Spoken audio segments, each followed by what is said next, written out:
Justino Marcinkevičiaus žodžiai: reikia kažko netekti, kad galėtum kažką tai gauti.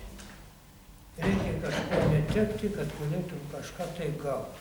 Tai yra nuolatinis ir visuotinis dėsningumas, pagarba skaistai. Ir va, šitą pokalbį pagarba skaistai aš pavadinau prisimindamas Vydūno stovyklą, ir ten Juozas Šitiškis kaip tik ir paprašė pakalbėti būtent tokia tema, ne kažkokia tai kitokia, bet tokia, būtent pagarba skaistai. Man tas pavadinimas patiko ir aš jį palikau. Ir tai neskaistybė, bet skaistai. Kodėl? Todėl, kad skaistybė yra labai dažnai painiojama su nekaltybe. Tai labai svarbus skirtumas. Tai yra didžiulis skirtumas kaip tarp formos ir tarp esmės. Skaista arba skaistybė tai yra susijusi su žmogaus vidumi, su jo siela, su jo mintimis, su jausmais, o nekaltybė tai yra išorinis dalykas, formos dalykas ir susijusi su kūnu. Skaistybė susijusi būtent su siela, su jausmais, su mintimis, o nekaltybė formos dalykas susijusi su kūnu. Ir kadangi skaista yra dvasinis, vidinis dalykas, tai skaistą galima prarasti ir vėl atgauti, o nekaltybė yra vienkartybė duotybė, kurią praradus jos nebetgausi. Vidiniai arba esmės dalykai yra sunkiau suvokiami ir greičiau prarandami. Ypatingai jie greitai pradėjo nykti pas anometinius žmonės ir dabartinius žmonės, kai anometinis kultūros žmogus atsigręžė į išorę ir ima kurti civilizaciją. O civilizaciją mes jau gyvename ne 100 metų. Atsigręžė į išorę, atsigręžė į išorinę kultūrą. Anometinio žmogaus pagrindinis rūpestis buvo vidinė kultūra. Žmogaus mintis, siela, jausmai. Ir šiuolaikinė visuomenė skaista yra labai mažai paklausus dalykas ir beveik nebežinomas. Indoeuropiečių kalbose, tai čia platus kalbų, kaip sakyti, spektras, visa Europa kalba indoeuropietiškomis kalbomis ir visa Indija, Iranas, Pakistanas ir taip toliau. Tai indoeuropiečių kalbose, kiek man žinoma, pati sąvoka skaista išliko tik tai lotynų, lietuvių ir anglų kalbose. Bet anglų kalbose matyti išliko dėl lotynų kalbos įtakos. Keistas dalykas, kad išliko anglų kalboje, bet tai išliko dėl lotynų kalbos įtakos. Kaip žinote, keletą šimtmečių metų Anglija buvo pavergta į lotynų ir ten anglų kalboje yra nemažai lotyniškų žodžių. O lotynų kalboje išliko todėl, kad jau yra senai mirusi. Jie niekas nebekalba. Lotyniškai skaista yra kastitas arba kastis. Skastitas arba kastus. Tai beveik tapatus žodis su lietuvių kalba. Nuo lotyniško žodžio, lyginant jį su lietuvišku, nukrito tik tai priekinė raidė S. Skaistus, o čia kastus. Kastus, jeigu mes sakytume be raidės S. Lotynų kalba, kaip matot, yra seniai nebegyva ir niekas ją nebekalba. Angliškai skaista yra chastity, verčiamas skaistybė, tyrumas, griežtumas, santūrumas, susilaikymas. Tai šiek tiek pakitęs lotyniškas žodis kastitas, chastity. Šiek tiek pakitęs tas lotyniškas kastitas. O lietuvių kalboje sąvoka skaista buvo plačiai vartojama ir dabar tebevartojama, bet jau gerokai mažiau. Jeigu atsiversime didįjį lietuvių kalbos žodyną, tai ten yra apie 90 žodžių su šaknimis skaista arba skaisčiai. Vat Simonas Daukantas rašo: o dievuti, dievuti, oi dievuti, dievuti, išskalb man amžiūti, kad skaisčias eiti galėčiau, plikas dangui nestovėčiau. Į dangų patenka tik tai skaistas. Tai Daukantas sako ir taipogi apaštalas Jonas savo pirmame laiške. tik skaistieji regės Dievą, nes pats Dievas yra skaistus. Apaštalas Jonas sako lygiai tą patį, ką paskui pakartoja Simonas Gidaukantas. Va štai keletą žodžių iš anksčiau vartotų, bet dabar jau beveik nebevartojama. Skaistledis, skaistčelis, skaistaturkis. Kas yra skaistledis? Pirmasis ledas, kai užšąla, būna skaistus ir tyras, matai būtent balos ar ežero dugną. O paskui būna atlyčiai, būna sniegas ir tas ledas pasidaro nepermatomas. O pirmasis ledas yra skaistledis, kaip ir pirmoji meilė yra skaistčelis. Tai yra senas pušų šylas be pomiškio beveik ir ten gana šviesu. Skaistčelis. Saulė ten eina kiaurai. Skaistaturkis. Paskutinis turgus prieš Kalėdas, kai suvažiuoja daug gražaus apylinkės jaunimo. Skaistaturkis. Tai va. Skaistaveidis, skaistikla. Skausmams skirta nuskaistinti žmogaus veidą. Čia aš vardinu sakinius iš lietuvių kalbos žodyno. Skaistuolis, skaistuolė, skaistenis. Skaičiuoti, rausti. Skaičiuoti tai reiškia rausti. Tai va ir tokių ten žodžių yra apie 90. Va yra dar kita panaši savoka – tyras. Tyras šaltinėlis, šaltas vandenėlis. Tyrai, tai yra žmogaus nesuteršta pirmapradė gamta. Tyra yra pirmapradis natūralus skaistumas. Pirmapradis natūralus skaistumas, o skaista yra sukultūrintoji, tai yra nauja vidinėmis pastangomis pasiekta būsena. Tyrumas, neliestumas ir nekaltumas yra gautas kartu su gimimu, su prigimtimi, o skaistumas yra savo pastangomis įgyta arba pasiekta vidinė būsena. Gimtami mes visi gimstam tyri, nekalti. Paskui gyvenime visko būna, bet tą jau tyrą arba jau tą sukultūrintą tyrą, skaistą galima atgauti savo pastangomis. Galima atgauti būtent savo pastangomis, jeigu ją ir prarasime. Kokia ta skaistumo būsena yra gana sunku apibūdinti. Tik vieną galima tvirtai pasakyti, kad ta skaistumo būsena yra nevienodo ir kintančio lygio būsena. Nevienodo ir kintančio lygio būsena, kuriai palaikyti reikia nuolatinių pastangų.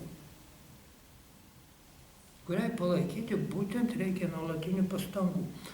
Atidaus stebėjimo savęs, savo minčių, savo jausmų, ką aš kalbu, ką aš mąstau. Ką aš čia dabar mąstau, ką aš jaučiu. Ar ir toliau noriu taip pat jausti, mąstyti ar kalbėti. O sąvokos nekaltybė, sprendžiant pagal lietuvių kalbos žodyną, senovės lietuviai apskritai nevartojo. Žodyne yra tik tai 3 paaiškinamieji sakiniai su žodžiu nekaltybė ir visi tie paaiškinamieji sakiniai yra iš rašytinės kalbos. Iš gyvosios kalbos nėra nei vieno sakinio su žodžiu nekaltybė. O tačiau būtent Antano Juškos užrašytose vestuvių oracijose, vainiko, rūtų vainikėlių padavimo oracijose, tai buvo 19 amžiaus pabaiga, kai Antanas Juška klebonaudamas Veliuonoje ir Vilkijoje užrašinėjo savo vestuvinės dainas. Tai va šitoj rūtų vainiko padavimo oracijose nuotaka ir pats vainikas net 12 kartų, nei karto nepavadinta nekalta, nėra tokio žodžio nekalta nuotaka, o skaista pavadinta 12 kartų. Skaisti. Ir pats rūtų vainikas. Atrodo, kad nekaltybė yra vėlesnis skolinys iš kaimynų krikščioniškos teologijos, kaltės ir atpirkimo teologijos.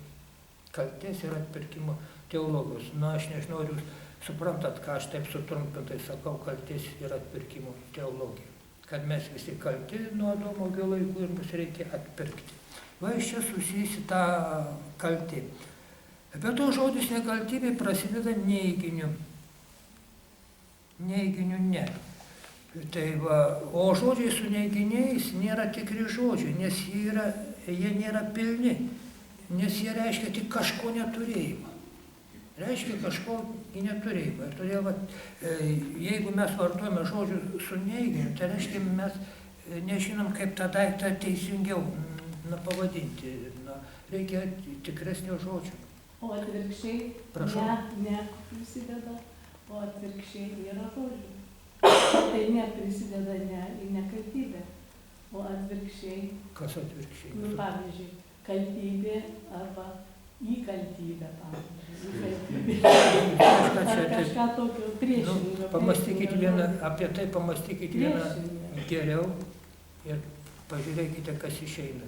Jūs sakot atvirkščiai. Kaltybė. Matot, ta nekaltybė yra susijusi su kaltės jausmu. Su kaltės jausmu. Kaltės jausmas apskritai. Jis gal kažkiek tai reikalingas, bet pažengusiam žmogui kaltė jau jausmas tas jau nebereikalingas. Tai va tokie žodžiai su neiginiu vartojami neturint geresnio pakaitalo. Beje, vartojami neturint geresnio pakaitalo. Rusų kalboje yra dievstvenica, celomudrinaja, dievica, dieva.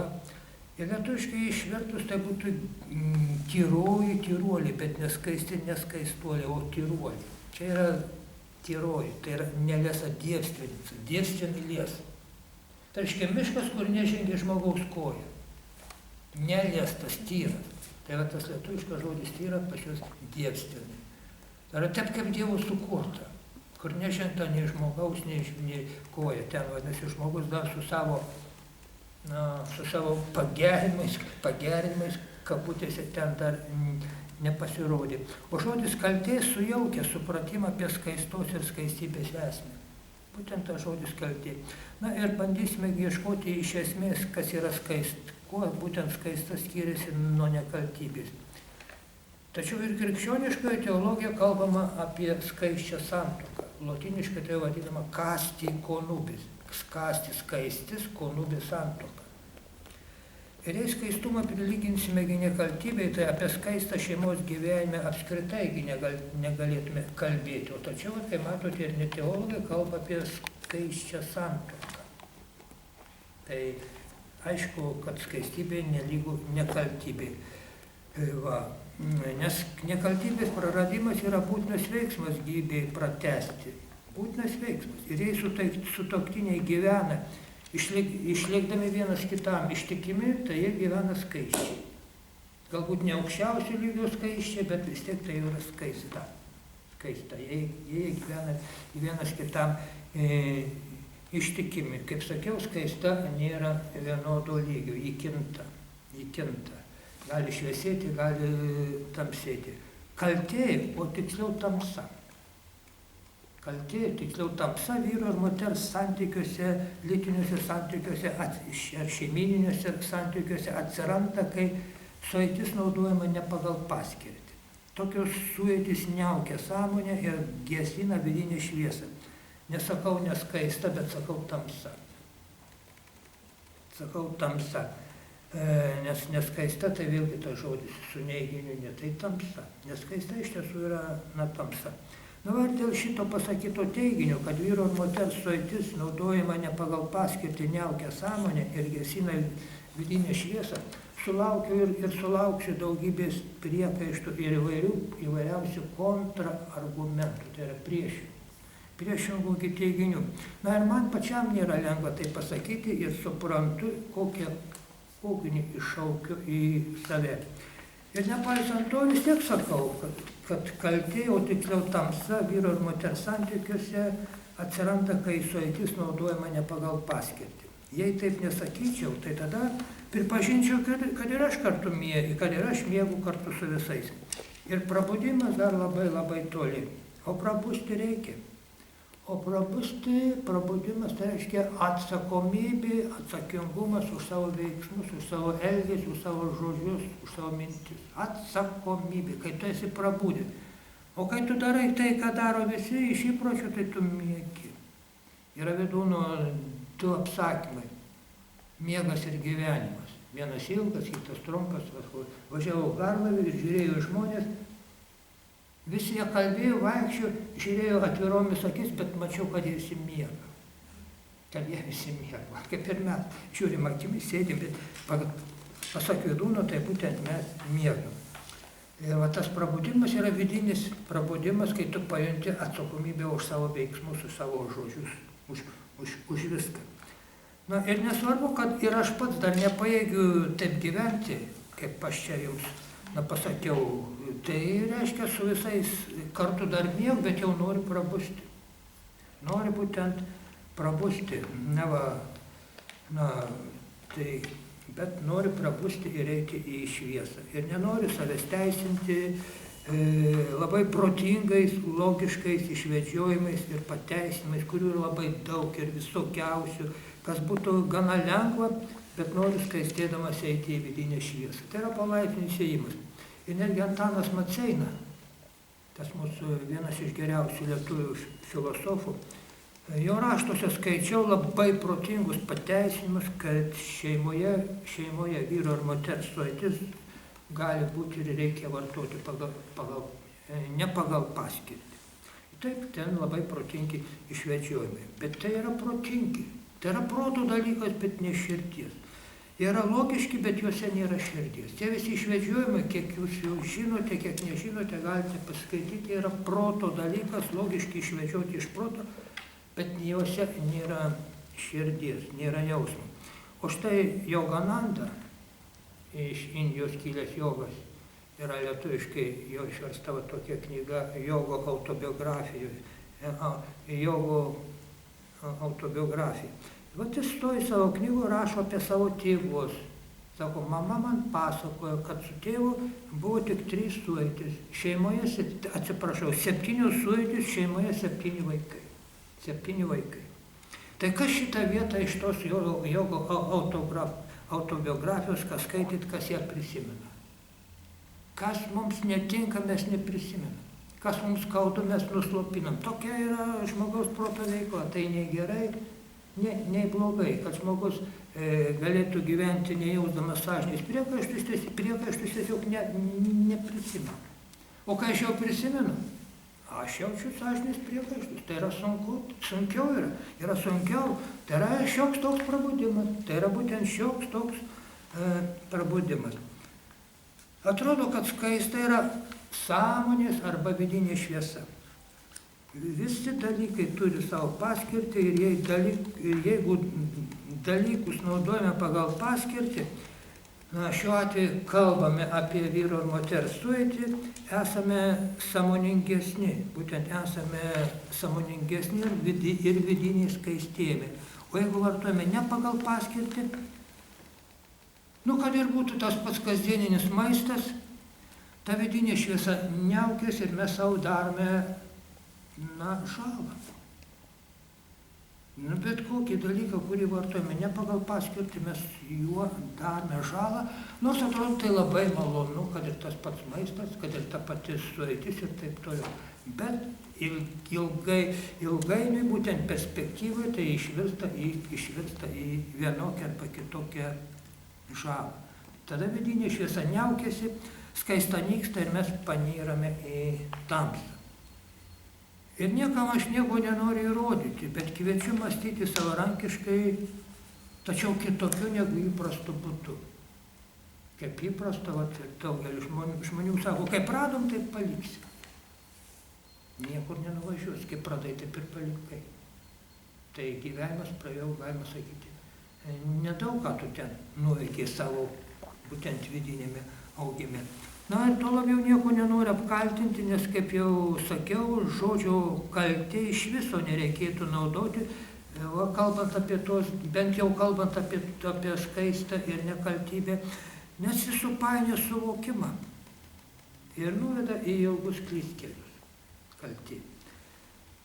Kai kas kalba, tai yra kol kas apie skaistą kalbėjome siaurai, apimdami tik vyro ir moters santykius, tačiau sąvoka skaista apima visą žmogaus veiklą.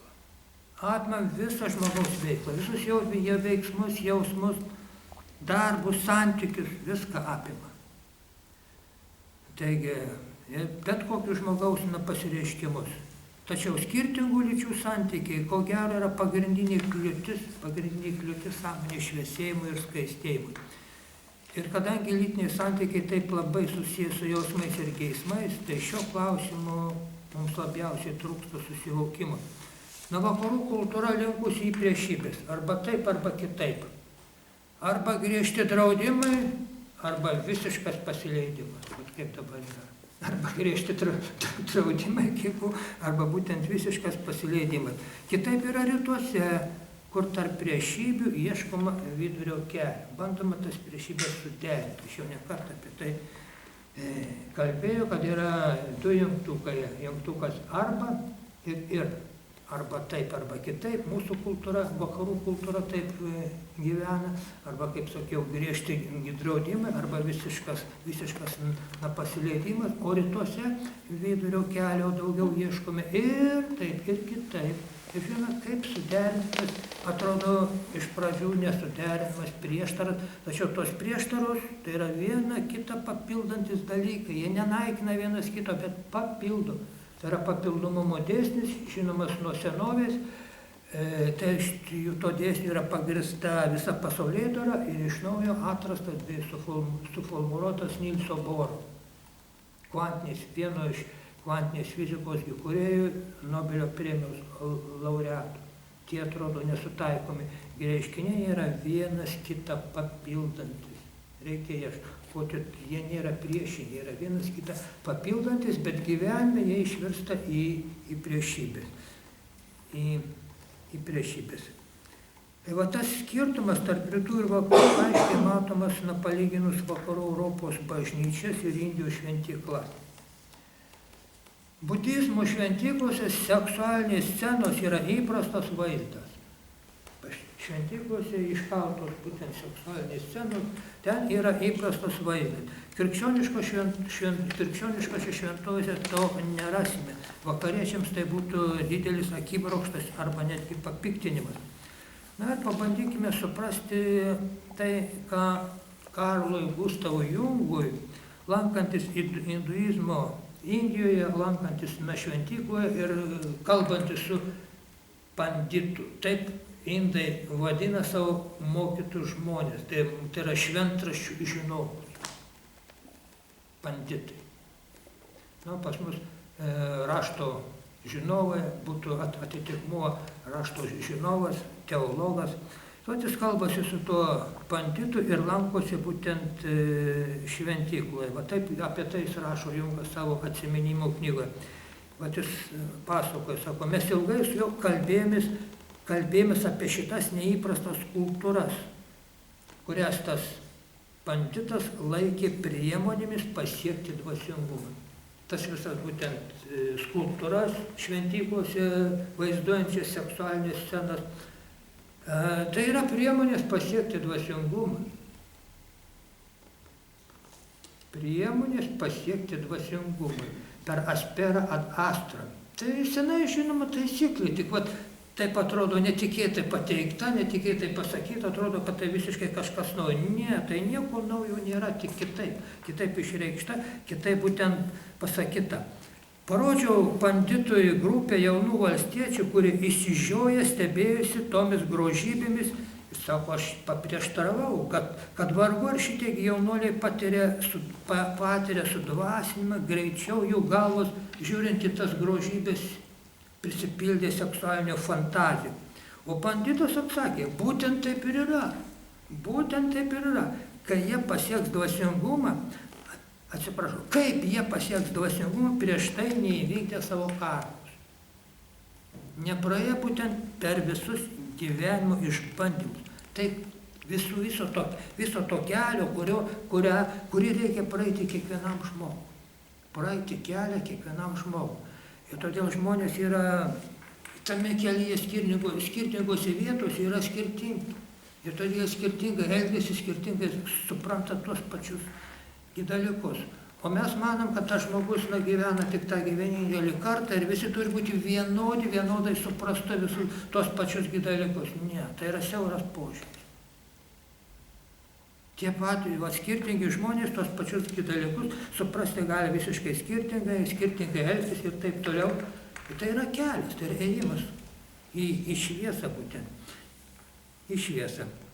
Tai sako būtent kaip jie pasieks dvasingumą prieš tai neįvykdė savo karus. Šios, panditas pasakoja, šios, sakykime, nepadorios skulptūros yra skirtos priminti žmonėms apie jų darbą, gyvenimo dėsnį. Apie gyvenimo dėsnį. Antraip šitie neprotaujantis jaunuoliai gali ją, tą darbą, tą gyvenimo dėsnį, pamiršti. Jungas ir sako, mane labai stebina. Rašo, kad mane labai stebino to pandito įsitikinimas, esą jauni vyrai gali užmiršti savo seksualumą, panašiai kaip gyvuliai nerojaus metu. Gyvuliai nerojaus metu jie viso šito potraukio apskritai jie neturi. Bet manasis išminčius panditas, jis tvirtai laikėsi savo nuomonės, kad tie valstiečiai yra nesupratingi kaip gyvuliai, todėl juos reikia primiktinai raginti. Prieš įžengdami į šventyklą jie išvysta išorinės dekoracijas ir taip prisimena savo gyvenimo užduotį, darbą, sakant sanskrito kalbą, kurios neįsisąmoninę ir neįvykdę jie niekada nepasieks jokio dvasingumo. Per šitą reikia praeiti, per visus tos gundymus, per visas tas paleistuvystės ir taip toliau, kiekvienam žmogui reikia praeiti. Ir žengiant pro šventyklos vartus, mano palydovas parodė dvi gundytojas, kabutėse. Dvi akmeninės šokėjas, kurios viliojamai išrietusios klubus šypsojosi lankytojams. Matote šitas šokėjas, paklausė panditas. Jų paskirtis ta pati. Žinoma, tai negalioja tokiems žmonėms kaip jūs arba aš. Daugumai tai galioja. O jums, kaip aš, kaip jūs, kaip ar aš, negalioja, nes mes jau pasiekime tokį sąmonės lygį, kuris yra aukščiau viso šito. Reikia tai praeiti. Mums uždraudžia kažką. Va tas vakarietiškas arba draudimas, ir kai draudimas jau nebetlaiko žmonės to draudimo, tada visiškas pasileidimas. O ten ne, tai yra gyvenimas, tai pro šitą reikia per tas visas gyvenimo grožybės, visus tos gundymus reikia praeiti. Antraip, tu ten įstriksi ilgam. Tu nebūsi skaistus. Tai va, tai mes, sako, jau pasiekime aukštesnį iki sąmonės lygį. Taigi apie panašų seksualinių vaizdų prasme kalba ir vakarų mistika. Apie tai mistikai kalba, bet ne teologai. Tačiau paslėptai ir simboliškai. Pavyzdžiui, negalima patekti į dangų neperėjus per pragarą. Negalima patekti per dangų neperėjus per pragarą. Aš šito trumpu sakiniu pasakiau, tame trumpame sakinyje yra išdėstyta visą tai, ką aš čia, tas ilgas Jungo ir pandito pokalbis prie šitų šventyklų, kur ten mato tas seksualinės scenas. Eini pas Dievą ir praeini per didžiausią pagundą. Jeigu tu įstringi toj pagundai, tai iki Dievo ten nedaeik. Nugalėk pirmą šitą pagundą, tada eik prie Dievo. Tada būtent eik prie Dievo. Taigi, psichologai sako, negalima atsižadėti to, ko tu neturėjai. Teisingai, negalima atsižadėti to, ko tu neturėjai, ko tu nepatyrei. Ir už tai laukia atsižadėti, o tu nepatyrei. Tai va tie draudimai, tai griežti draudimai niekur toli neveda. Paprasčiau sakant, seksualinės scenos šventykloje vaizduoja tą didžiąją kliūtį, vaizduoja tą simboliškai, dar kartą sakau, simboliškai vaizduoja tą didžiąją kliūtį, kurią tenka įveikti kiekvienam besiartinančiam prie Dievo.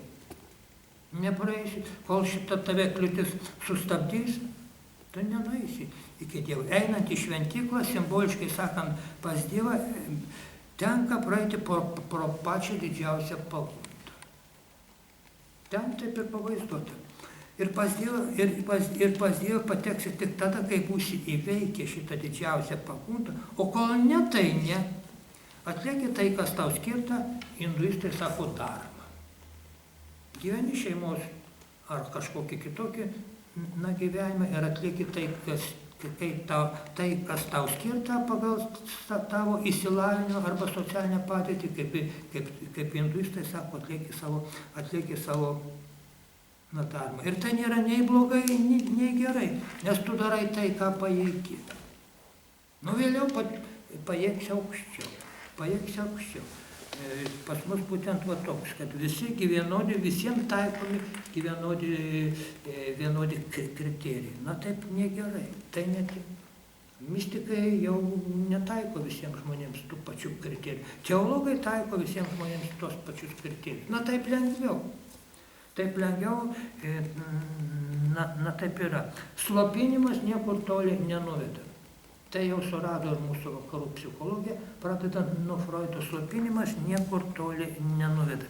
Ir slopintojai, ir slopintojui, ir pasileidusiam lytiniai santykiai yra ta didžioji kliūtis, kelią į Dievą, į dangų, kelią pastojanti kliūtis. Ir vien tik slopinimo ir susilaikymo nepavyks šios didžiosios kliūties įveikti. Be patirties, ko gero, neapsieisime. Būtent neapsieisime. Štai va, Emilija Dickinson, amerikiečių poetė, rašo, širdis jau iškopta. Širdis jau iškopta ir meilė nukišta šalin. Kalba tikriausiai apie šitą kūnišką meilę. Ir meilė nukišta šalin, nebeprireiks man jos lik pat amžinasties. Jei tu jau praėjai, suvoki. Tai buvo etapas, kurį reikia praeiti. Patirti, išgyventi, tik tu gali tada atsisakyti. Neslopindamas atsisakyti tau. Jei tu suvoki, kad brangi akmeniai yra tik akmenys, tai tu jų nenešiosi. O jei tau yra brangi akmeniai, tai tu juos kiši kažkur tai būtent giliau. Na ir skaudžiai nusivylus meilė tarp lyčių, nusivylus iki pat sielos gelmių ir ne kartą ir ne du, pamažu aušta visą apimančios meilės suvokimas ir stiprėja jos pajauta. Ir ta būtent visą apimančios meilės suvokimas. O sueitis reikalinga, kad giminiai pratęsti. Be šito giminiai nebus pratęsta, žmonija užsibaigs. Tai reikalinga, viskas yra reikalinga, bet reikės žinoti, kas visų reiškinių ir dalykų paskirti. O kiek aš atitinku toms paskirtims, tai priklauso nuo mano skaistos, nuo mano prabudimo laipsnio. Na ir pamažu eidame į tą skaistumą. Ir skaistumo kelyje nėra nei draudimų, nei taisyklių. Nėra nei draudimų, nei taisyklių. Tai labai svarbu ir pabrėžti ir suvokti. O mūsų vakarų kultūroje draudimų buvo labai daug. Ir dabar vienas po kito, kai matote, naikinami ir taip toliau. Tačiau kiek jų buvo laikomasi? Kažkur skaičiau dar vaikystėje apie musulmonus, kuriems vynas gerti buvo draudžiamas, tai musulmonų paša prieš gerdamas vyną garsiai rėkia, tada siela nueina į kulnus, tada jis gali gerti vyną. Taip jis apeina tą draudimą, garsiai rėkdamas, nuvaro sielą į kulnus, tada jisai geria vyną. Tai va, ir mes visokiais būdais tuos draudimus apeiname. Vat mums reikia suvokimo, kodėl tas draudimas, kodėl jis yra. Aš jau laikysiu ne todėl, kad draudžiama, iš vidaus suvoksiu, koks to draudimo būtent principas, koks jo tikslas, kokia būtent jo prasmė. Dabar čia, kai matote, trūksta gilesnio suvokimo, ir va, mano paskaita skirta tam gilesniam suvokimui. Daug gilesnio suvokimo, susivokimo.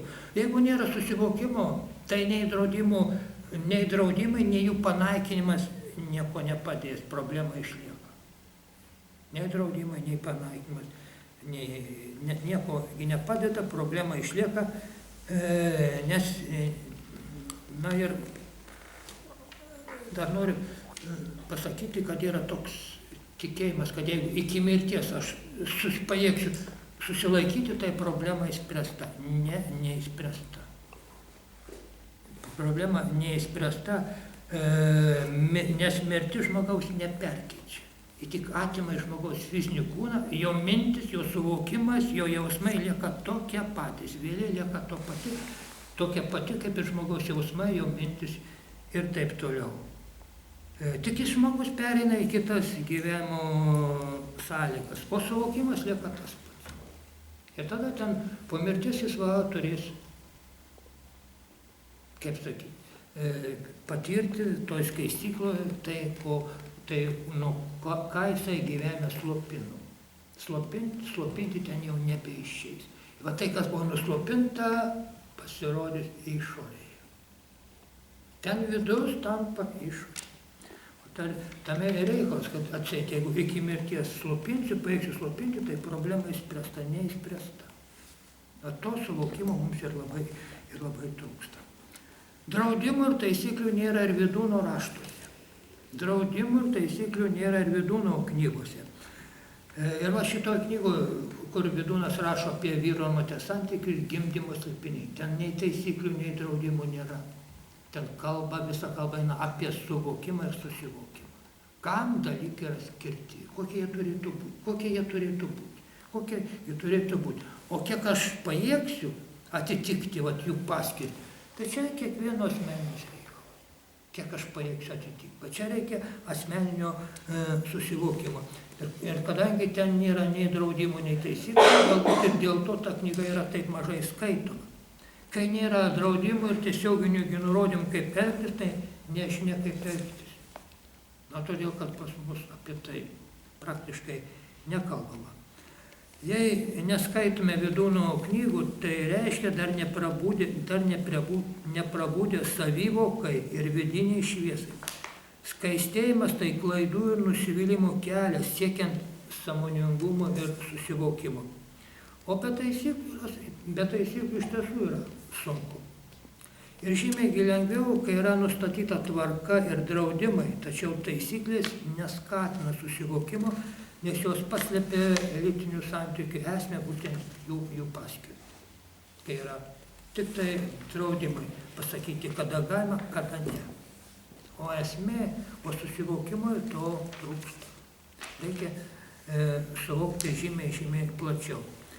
Ir gyvenime pagal taisyklės yra galimi 3 atvejai.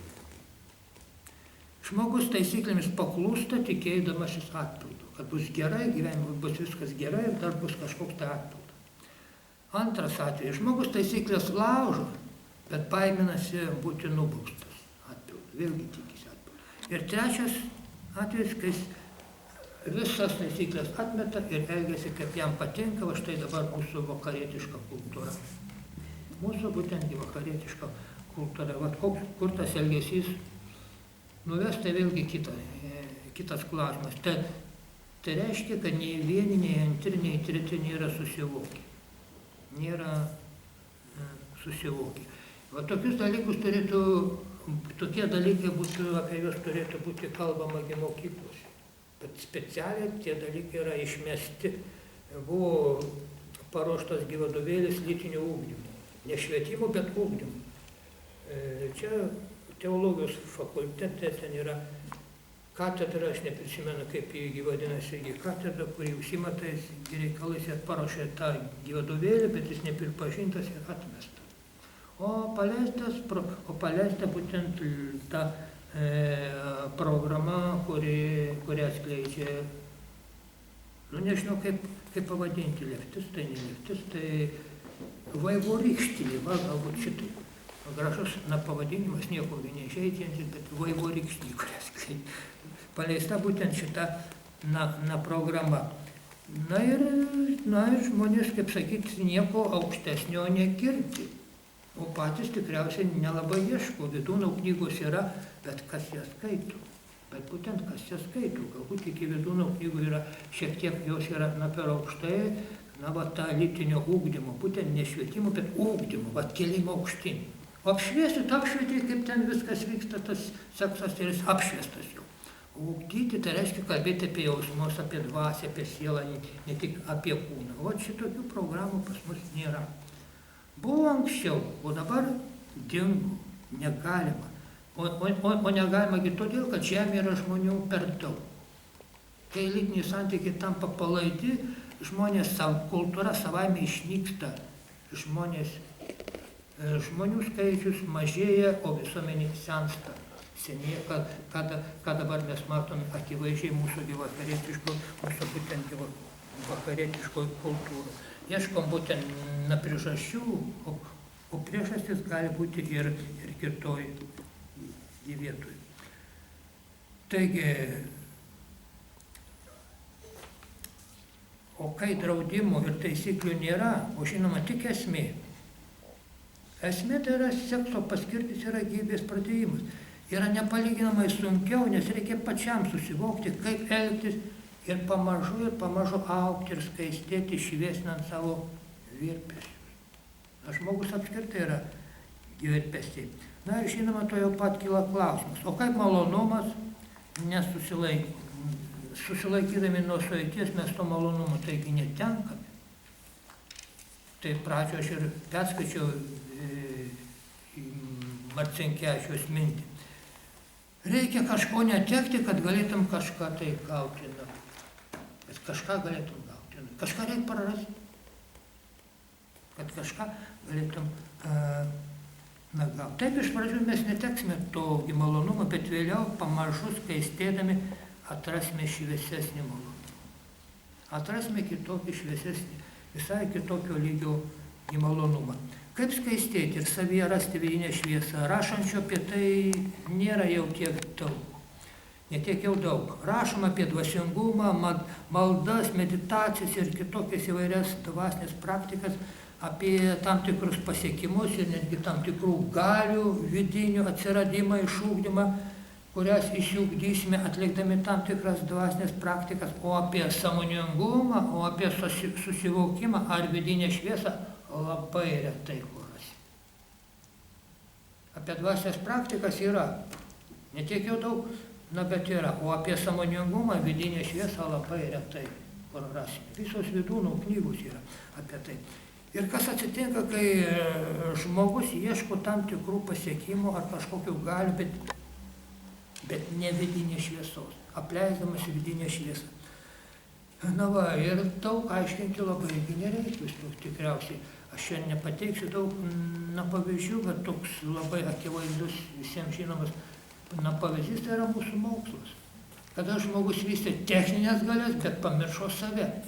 Pamiršo save kaip žmogų, pamiršo klausimą, kam aš tai darau, kodėl aš tai darau, o tik tai kaip.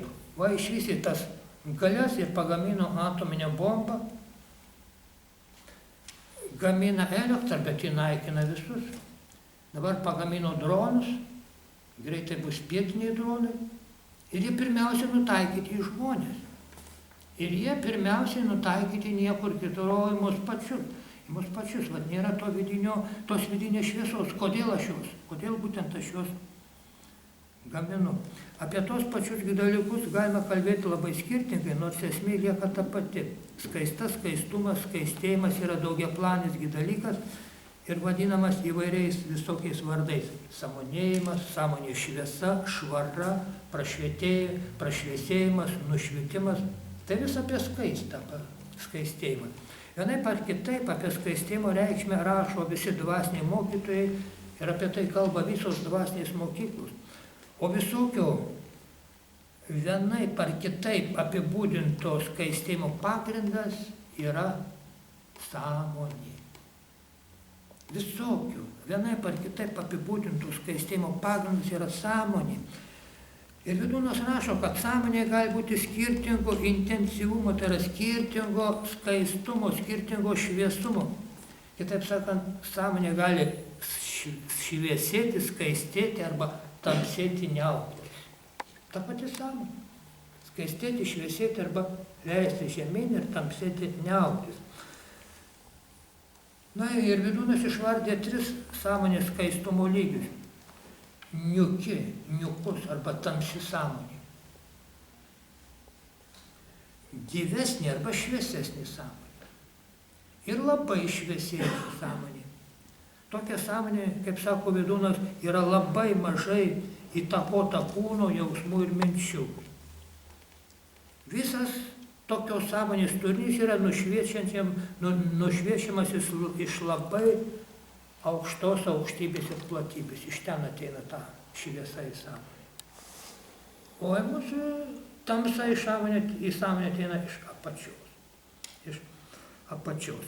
Na ir tai gerai atitinka gerai žinomas Tai gerai atitinka hinduizme gerai žinomas tris vadinamasias gūnas, energijas. Tai arba pagrindinės žemiškas savybės. Tai yra tamas, ražas ir satva. Čia yra jau sanskrito kalba. Aš jungiu kultūrą. Kad pamatytume, kad visose kultūrose yra labai panaši. Esmė yra ta pati. Išorė skiriasi netgi labai. Esmė visur yra ta pati, tik pavadinta šiek tiek skirtingai žodžiai. Aišku, ten atskira skirtinga kultūra. Satva. Tai yra švara, minčių aiškumas, teisingumas, pasitenkinimas, dorumas, darna. Tai ta pati skaista. Račas. Aktyvumas, aistra, begaliniai norai, godumas, prisirišimai prie visokiausių žemiškų skanybių. Ir tamas, neveiklumas, tamsa, tinginystė, apatija, kvailumas, užmaršumas. Ir tamas, kaip matote, tapatus lietuviškam žodžiui tamsa. Nors tarp sanskrito ir lietuvių kalbos yra labai daug būtent yra panašumų. O gūna, sanskrito kalboje lietuviškai reiškia savybė ir virvė. Tas pažodis gūna reiškia savybė ir virvė. Tai reiškia, ta gūna, ta savybė tave gali surišti, arba tu pats ją gali susirišti. Susipančiuoti su ta savybė, vienokia, kitokia arba trečiokia. Ir kiekvienos rimtos dvasinės praktikos pagrindas yra sąmonės šviesinimas arba skaistinimas. O darbo su savimi, kaip matyti iš gūnų apibūdinimo, darbo tikrai yra labai daug. Reikia įveikti tamsą, tą tamasą. Po to reikia įveikti veiklumą, tą vadinamą račasą ir begalinius norus. O paskui jau ir pačią tamsą. Pavyzdžiui, rača arba karališkoji joga. Rača arba karališkoji joga yra skirstoma į keletą, berods į 8 pakopas. Svarbiausios yra pirmosios pakopos. Būtent svarbiausios yra pirmosios pakopos, tačiau jos yra pačios sunkiausios. Bet jos yra pagrindas. Be jų, be šitų pirmųjų pakopų dvasinė pagrindo bus niekinis. Tai yra dvasinė praktika bus niekinė. Be šitų pirmųjų pakopų bus, kad ir jūs atlikinėsite tą aukštesnių pakopų, tą dvasinę praktiką, bet ji bus niekinė. Rezultatas bus niekinis arba netgi priešingas. Pirmoji pakopa yra vadinamoji jama. Nieko nežudyti, būti teisingam, nesisavinti svetimo turto, susilaikyti, susivaldyti, neimti dovanų ir panašiai. Atsižadėjimai. Viso to, kas žemiška. Antroji pakopa, nijama, skaistumas. Brahmačarė, sanskrito kalbos, skaistumas, pasitenkinimas, asketizmas, uolumas, mokantis, atsidavimas Dievo valiai. Va tai pirmosios 2 pakopos. Ir trečioji pakopa yra asanos, pozos. Ir vakariečiai dažniausiai pradeda nuo trečiosios pakopos, nuo asanų, apleisdami pirmasias pagrindinės ir sunkiausias. O koks namas pastatytas be gero pamato, be gerų pagrindų. Po kiek laiko sugriūva. Tai va, ten 4 pakopa jau pranajama, tai yra kvėpavimo pratimai, 5 dhyana, tai yra jau meditacinės būsenos ir taip toliau. Va čia turbūt prieš porą metų, ar kiek čia nuskambėjo per YouTube, per internete, pasirodė Jolitos Seredaitės tokia išpažintis. Pasako apie save. Kaip jie būtent pasinėrė į tą jogą, kaip jie visi laikė vos ne dievaitė. Ir paskui, kai apsėdo, visokie velniai, visokie gundimai, visokios pagundos. Kaip jie ten pasako, tai siaubas klausyti. Na, paskui ėjo pas pravoslavus, ten jie išvarinėjo, norus tos išvarinėjo, nepraeitas tas atstatinė būtent, grąžino į pirmasias pakopas. Nepraeitos būtent pirmosios pakopos ir va, kai tu atveri save įtakai iš, kaip sakyti, iš to energetinio pasaulio Ir dėsnis yra toks, panašus eina prie panašaus. Jeigu tu viduje esi tamsus, tu tamsą ir pritrauksi, tada jau tu tampi per tas dvasinės praktikas, meditacijas, tampi kiauras ir tave eina visa ta tamsa. Ir apsėdimas iš to ateina būtent tai pati ir pritraukti. Pirmiausia, reikia savi įsivalyti, įsiskaistinti savo vidų, tada atlikinėti dvasinės praktikas, kad atsivėrus jau tavo vidų šviesus, tu pritrauktum šviesias galias. O šiaip tu tamsą pritrauksi. Nes tu pats esi tamsus. Tavo sąmonės turinys liko tamsus. Nepraėjai apsivalymą. Pagal sanskritą, pagal ražą jogą, jamos ir nijamos. Tai kas ten vakariečiai šito dalykų, taigi, nesirūpina. Visi skubina būtent prie meditacijų, kad patirti tam tikras galias. O paskui ne vienas papuola ir įstaigas, kur durys be rankenų, kai prasideda šitas apsėdimas. Apsėda ne kažkas, o to paties žmogaus būtent jame esantis, jis išlaisvino savy esančią tamsą. Išlaisvino savy esančią tamsą. Su ją nebuvo susidorota. Ji nebuvo nušviesinta, o ją reikia būtent nušviesinti. Taigi, norėti ir siekti galių ar tam tikrų būtent ypatingų savybių yra tamsa ir klaidingas kelias, pasibaigiantis akligatviu, iš kurio reikės vėl sugrįžti prie pirmųjų būtent pakopų, prie švarinimusi, prie skaistinimusi. Ir kuo ilgiau mastai, tuo labiau tampa aišku, kad skaistumas, skaistimasis yra tiesiogiai susijęs su sąmonė ir su jos reiškiniais. O sąmonė yra pagrindinis dalykas žmoguje. Skaistumas tiesiogiai susijęs su sąmonė ir su jos reiškiniais. Ir galbūt todėl Vidūnas žodžio skaistumas, jis to žodžius retai tevartoja, bet nuolat kalba apie sąmonę ir jos šviesinimą. Vidūnas nuolat kalba apie sąmonę ir jos šviesinimą. Jo pagrindinis veikalas taip ir vadinasi sąmonė. Va štai, ką Vidūnas rašo apie sąmonės reikšmę gyvenime. Dažnai žmonės į sąmoningumą žiūri kaip į kokį gyvenimo priedėlį. Galbūt todėl, kad sunku susidaryti aiškę sąmonės sąvoką. Mūsų mokslas apskritai nekalba apie sąmonę. Kol kas. Jau pradeda tyrinėti. Bet jis tyrinėja kol kas ne sąmonę, bet smegenis. Ir sąmonės reiškia. Sunku susidaryti aiškę sąmonės sąvoką. Moksle nėra sąvokos sąmonės apibrėžimų. Yra apie 200, bet nei vienas tinkamas. Tai visi jie tik tai daliniai. Nėra nei vieno tinkamo. Sąmonė mums lik per arti. Mūsų mąstymas ir minčių kūrimas vyksta sąmonėje, kokia ji paprastai yra. Todėl mes vargiai nujaučiame, kad sąmonė reiškia neišvengiamą sąlygą mūsų mąstymui, mūsų žinojimui, mūsų gyvybei ir gyvenimui. Sąmonė yra neišvengiama sąlyga mūsų mąstymui, žinojimui ir mūsų gyvybei bei visam gyvenimui. Todėl sąmonė turėtų būti pats žinomiausias dalykas. Apie ją dažniausiai turėtume susimastyti. Tačiau daugeliu atrodo, kad nėra prasmės apie tai kalbėti, kad sąmonė yra kažkoks tik filosofų sugalvotas negyvenimiškas dalykas. Vakarų kultūra taip ir gyvena. Rytuose yra kitaip. Tačiau jeigu apie sąmonę giliau susimąstume, kiekvienas gali patirti, pastebėti sąmonės reikšmę. Bet tam reikia giliau susimastyti. Sąmonės reikšmė nusakoma vienu sakiniu. Ką žmogus ilgiau savo sąmonėje palaiko, tai įgyja nuolat didėjančią reikšmę žmogui ir visam jo gyvenimui. Apie ką tu mastai, ilgiau palaikai savo sąmonėje, ką mastai ir jauti, tai tavo gyvenime tie dalykai, apie ką tu mastai, vis didėja, vis reikšmingėja. Tavo gyvenime jie užima vis didesnę vietą. Kai nuolat apie kažką taigi mastai. Čia nesvarbu apie ką.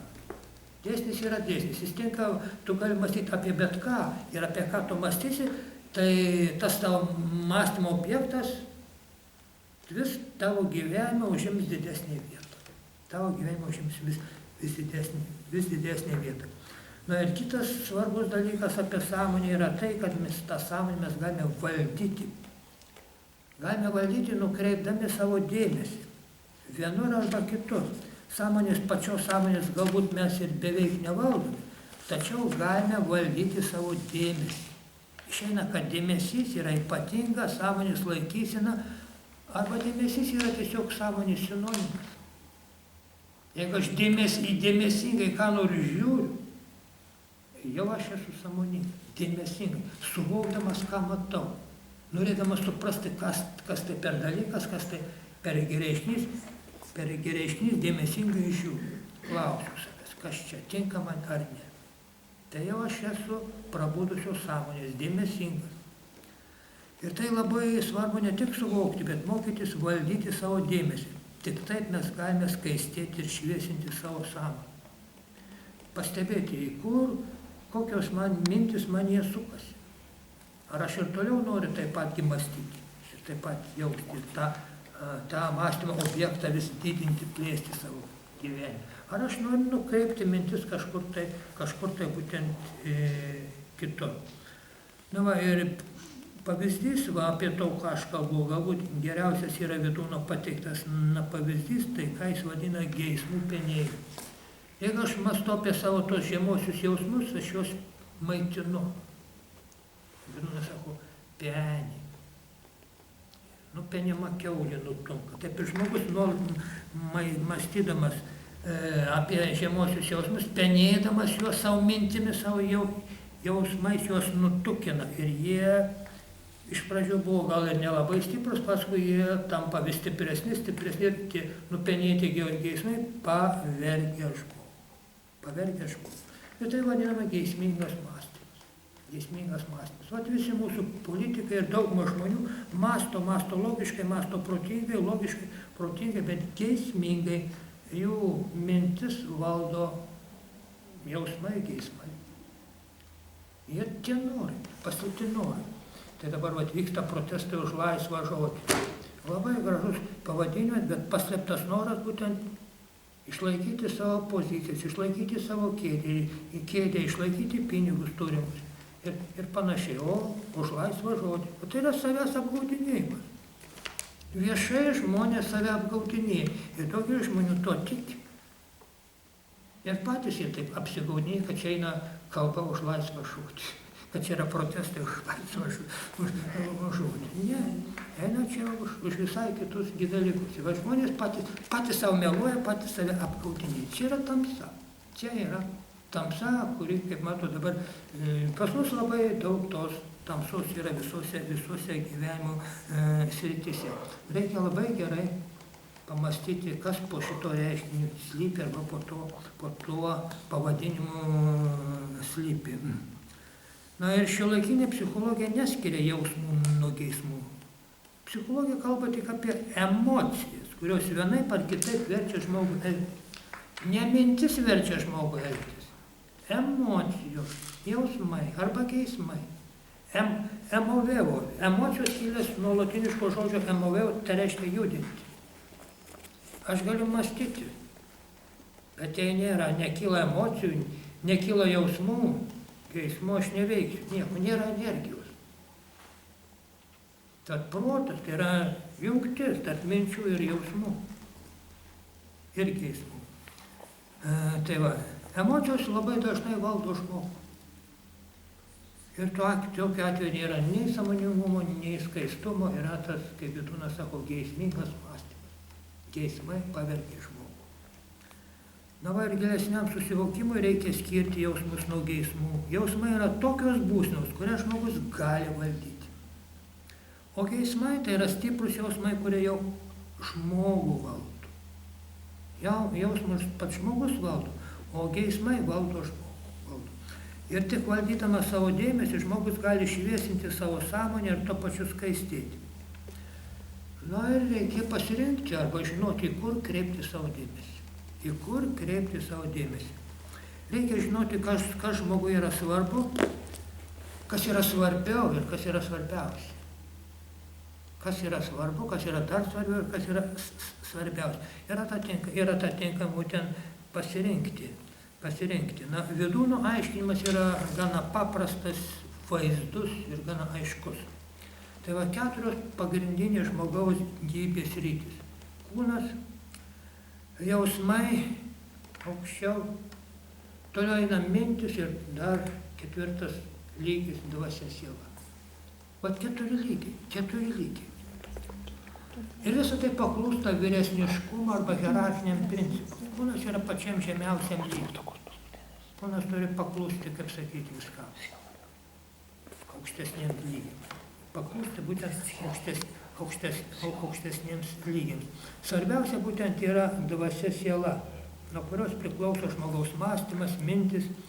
Dar žemiau yra jausmai, kurie paklūsta mintims, o žemiausia gyvybės rytis yra kūnas, kuris turėtų paklūsti ir paklūsta būtent aukštesnėms rytims. Bet va, dvasia siela yra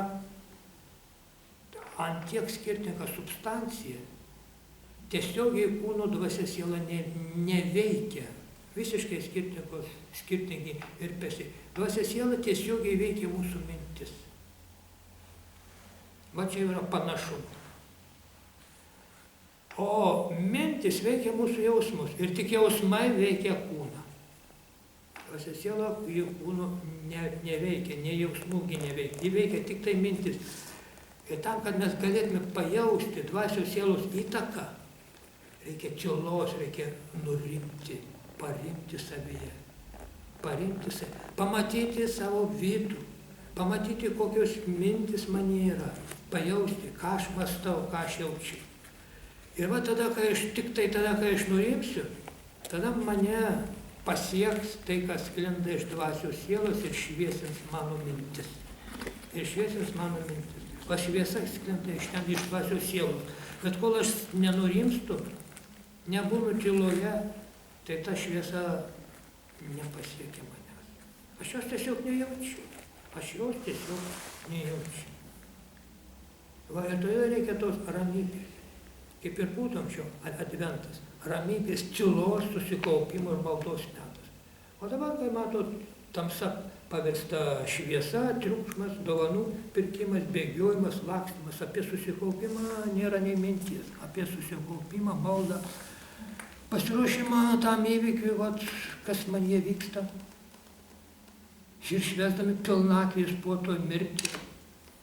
Bet iš tiesų, žmogus pereidamas tą paskui žemiausią rėdos ratą, jis tarsi miršta ir vėl pakyla tarsi paukštis Feniksas, sudega ir pakyla iš pelenų. Bet tam reikia numirti, tam reikia tylos, kad galėtum būtent nurimti ir paskui vėl pakilti atgaivintą savo dvasios sielos. Na ir vaizdžiai kalbant, galima sakyti, kad žmogų galima palyginti kūną galima palyginti su vežimu, kurį traukia arklys. Ir va, tame vežime sėdi vežėjas ir sėdi ponas. O tie 4, kaip sakyti, dalykai. Vežimas tai yra mūsų kūnas. Arklys, žirgas, tai yra mūsų, tas, kas energija, jėga, tai yra mūsų jausmai, geismai. Ir va tas vežėjas tai yra mintis, o ponas, kuris turėtų nurodyti viešpats, tam vežėjui, kur vairuoti žirgus, arklius, tai yra mūsų dvasia siela. Bet dažniausiai vežėjas miega, negirdi to viešpaties nurodymų. O ir dažniausiai ir vežėjas apsūdęs, ir arkliai eina, tai yra jausmai, geismai, tempia mus ten, kur tą kūną tempia, kur jie nori. Tą kūną tempia, kur jie nori. Aukštesnės galios, paprastai sakant, miega. Mes būtent neprabūdome. Taigi, tas geismingas mąstymas yra paplitęs tarp mūsų. Ir čia primenu tą minėtą taisyklę, panašus eina prie panašaus. Kai mano mintis yra tamsios, jausmai tamsus, aš tą tamsą ir pritraukiu, renku į save. Kai aš nušviesėju, tai pradedu pritraukti šviesą, šviesias mintis, šviesius jausmus. Ir todėl skaityti šviesias knygas nedaug kas pajėgia, nes jis ten neranda, jo jausmai neranda peno, O ten tokius, kaip sakyti, detektyvus, meilės romanus, kur ten viskas sukasi, ten jo jausmai randa peno ir jam malonu skaityti. O tokias šviesias knygas ne, jis ten nepasimaitina. Tai panašus eina prie panašaus. Apie save galima spręsti ir iš to, kokias knygas aš skaitau arba mėgstu skaityti. Apie save galima spręsti ir iš to. Tai yra, kokiu mentaliniu jausminiu maistu aš mintu. Tai koks esu pats. Koks būtent esu pats. Tai yra ir apie kitą, ir apie save, tai galima labai būtent lengvai spręsti. Taigi, kaip sakiau, Vidūnas nekalba apie taisyklės, nekalba apie pakopas, apie kurias kalba Radža joga, kaip sakiau, 8 pakopos yra. Pakopos yra forma, kai viskas sudėliojama tam tikras taisyklės, tam tikrus nurodymus, o Vidūnas kalba apie esmę. Vidūnas kalba apie esmę, tai yra iš ko susideda žmogus ir kaip siekti vidinės šviesos arba skaistos. Tai va, dar kartą sakau, kad Vidūno raštuose taisyklių beveik nerasime. Vidūnas žadina žmogaus sąmoningumą ir sąmonės šviesą. Žadina žmogaus sąmoningumą ir sąmonės šviesą. Bet jeigu paskaičius Vidūno raštus, aš nejaučiu, kaip sakyti, jokio ten potraukio, net jeigu atstumė mane, niekogi nesuprantu, tai ta šviesa manyje dar nešviečia. Tai reikia kažkokiu būdu užžiebti vis kažkokiu kitokiu būdu. Taigi skaista arba sąmonės šviesimas yra pagrindinis žmogaus gyvenimo rūpestis ir uždavinys. Ir nuo to priklauso visas tolesnis žmogaus gyvenimas ir jo likimas po mirties. Ir jo būtent likimas po mirties. Žemė savo vidų, savo tamsą, savo nešvarą galima slėpti ir puikiausiai mes paslėpėme. Žemė galima slėpti. O netekus fizinio kūno, vidus tampa išorė. Labai vaizdžiai apie tai aprašo Emanuelis Swedenborgas. Toks švedų mistikas, gyvenęs turbūt 17 amžiuje. Regėtojas palikęs knygas, keletą knygų, kuris ten savo regėjimus aprašo. Tai jis ten rašo, kaip elgėsi tie žmonės, kurie iki mirties viskas slopino. Buvo išoriškai mandagus, o viskas buvo nuslopinta, visi pykčiai, visos nesantaikos, o ten viskas išlindo. Ir kaip tas Swedenborgas sako, jie ten tampa tarsi bepročiai. Pradeda elgtis pagal tos nuslopintus jausmus. Pradeda elgtis pagal tos nuslopintus jausmus. Tai va, tai labai įdomu apie tai pasiskaityti. Jeigu gera karma ir vargingas arba pragariškas, jeigu bloga karma. Tai va čia jau vėlgi yra sanskrito savoka karma. Vakariečiai mes naudojame žodžio kaltė, atpildas. Kaltė. Taigi žodis karma ir kaltė nelabai tinka. Nes taipogi mes suvokime kaip atpildą arba bausmę. Tai nei bausmė, nei atpildas, kokią būsmę aš po mirties pateksiu, tai nei bausmė, nei atpildas, nei karma, tik tai mano sąmonės turinio pasireiškimas visame gražume. Mano sąmonės turinio. Kas yra mano viduje, tapo išorėje, visiems tapo matoma. Niekas nelieka paslėpta. Ir Evangelijose apie tai rašo. Vis tai, kas buvo paslėpta, bus garsiai skelbiama nuo stovų. Evangelinis tekstas. Tai va, ir pragare nėra ugnies. Ugnį atsinešame patį. Jeigu atsinešau, tie šviesūs žmonės jau nebeatsineša ugnis. Jeigu atsineša ugnį, kuri šviečia, bet nebedegina, tai yra paparčio žiedų. O šiaip tai ugnį atsinešame patys, ugnies ten nėra. Yra ten toks geras filmas, pastatytas mirties paslaptis, tainis mirti rusiškai ten. Ir ten kalbasi du žmonės. Tai apie pragarą, ar jie pragare, ar tik apie pragarą kalbasi, neprisimenu, vienas matyt buvęs pragarė, sako, aš ten paprašiau ugnies, bet sakė, man nedavė. Pasakė, ugnies mes neturime, ugnį atsineša patys. Ateinantieji ugnis atsineša patys. Ten labai tiksliai pasakyta tame filme. Tai yra, su savimi viską atsinešame. Kas mumyse sukaupta kaip sąmonės turinys, kas ten nuslopinta, pykčiai ir taip toliau, nesantaikos ir panašiai ir taip toliau. Va ir todėl tai prieš mirtį tai būtina susitaikyti. Viskam ir visiems ten atleisti, lygiai kaip ir prieš Kalėdas. Į naujus metus nedera eiti su senais pykčiais, su senom skolom ir taip toliau, ir taip toliau, ir taip toliau, ir panašiai. Tai va, štai tas, kaip sakiau, skaistėjimas yra vyksmas. Iš tamsos galima kilti, pamažu šviesėti, skaistėti ir pakilti į labai skaisčią šviesą. Tai va ir pabaigai. Donaldo Kajoko eilėraštis. Atmintinai jau nebedrįsiu sakyti. Taip jisai skamba.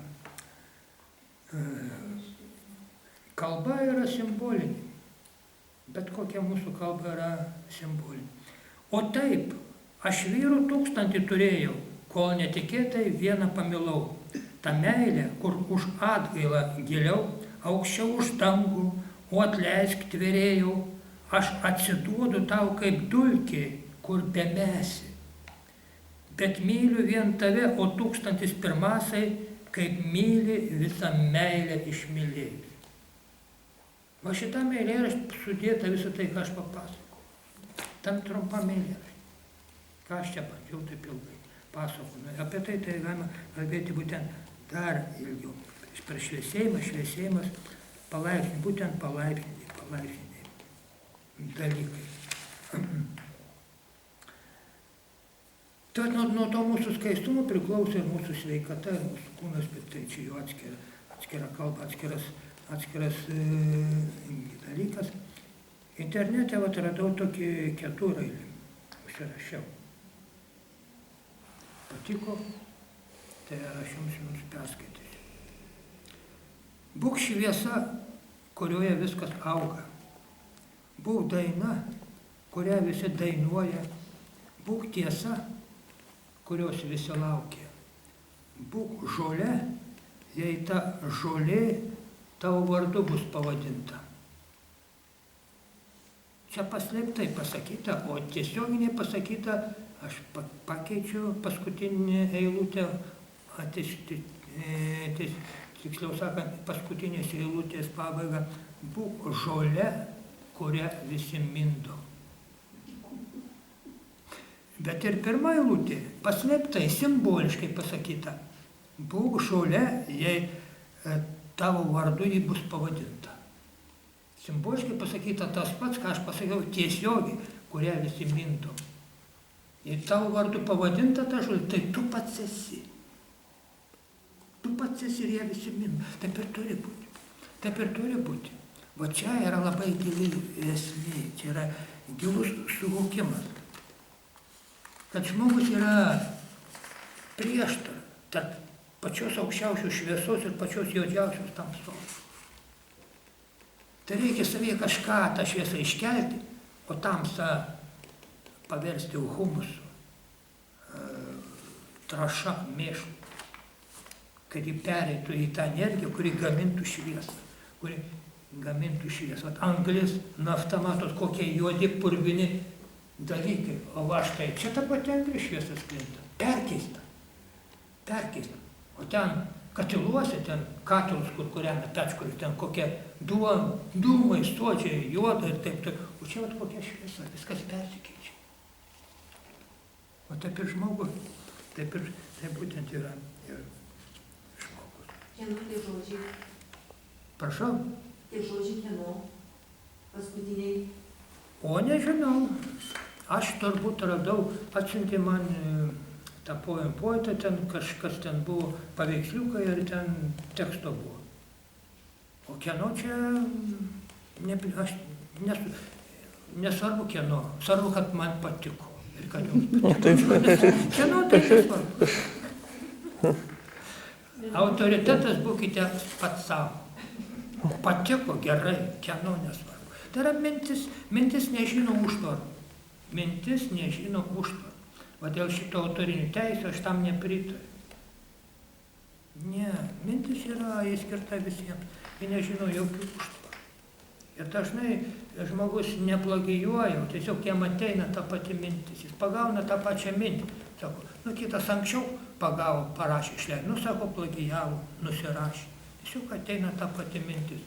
Vat ir skirtingose kultūrose mes rasime tos pačius dalykus. Rašytojai ir nurašytojai. Ir nurašytojai. Nusirašo. Mintis jį net nežino jokių užtvarų. Tik reikia jai atsiverti.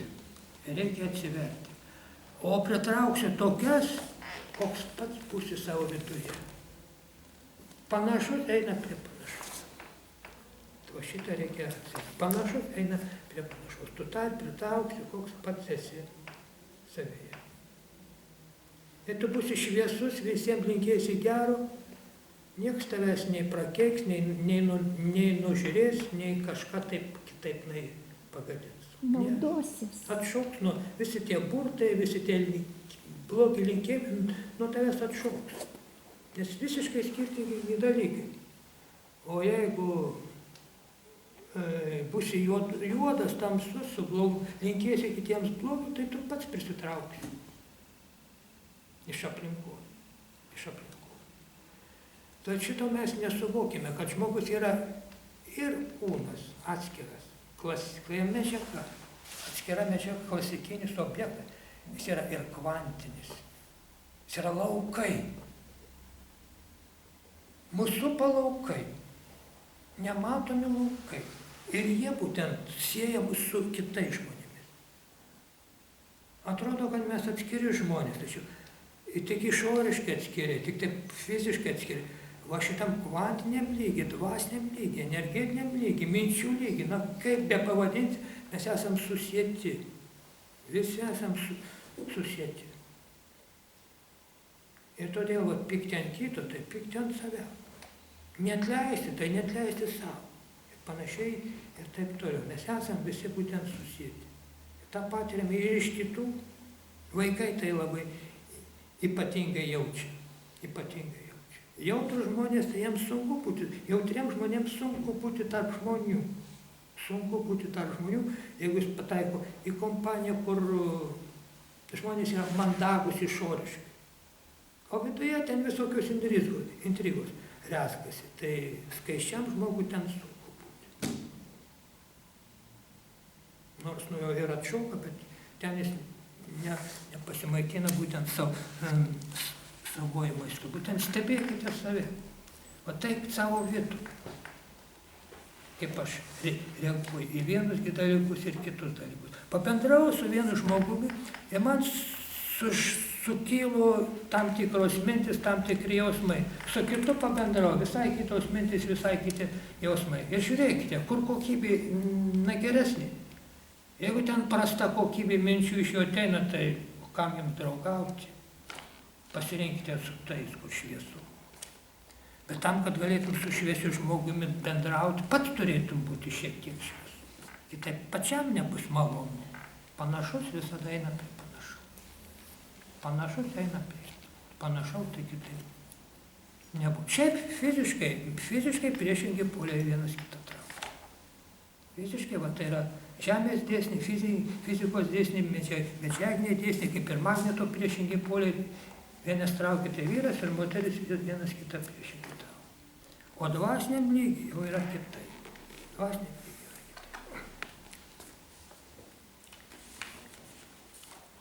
Tai kas nori dar klausti? Apie širdį kalbat tenais. Tai jausmai eina per širdį viskas. Per širdį. Nežinau, tai pasakymas per širdį kažkaip tai eina per širdį. Galbūt ir tinka kažkur tas pasakymas.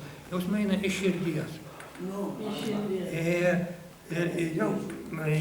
Širdies aura daugybę kartų stipresnė už proto aurą, už smegenų aurą. Tai yra atlikti eksperimentai. yra toks širdies matematikos institutas, yra internetinis puslapis, aš kažkada skaičiau ten, skaičiais viskas išreikšta, širdis. Širdis yra apriepia visumą, jungia, protas skaldo, čia atskiri, čia mano, čia tavo, čia mūsų, čia jūsų, vat supriešina, o širdis jungia vienį. Širdis jungia vienį. Aišku, ne ta širdis, kuri čia kairiai pusėje plaka kaip pompa. Va, ta dvasinė širdis yra per centrą. Žalioji čakra. Žalios spalvos spalva čia yra. Ji būtent jungia. Nuo širdies eina 3 čakros, 3 ratai apačion, geltona, oranžinė, raudona ir 3 ratai žydra, mėlyna ir violetinė viršum. Ir širdis apjungia. O širdis yra va čia. Apjungia. Dangų su žeme. Į vienyje. O protas skaldo.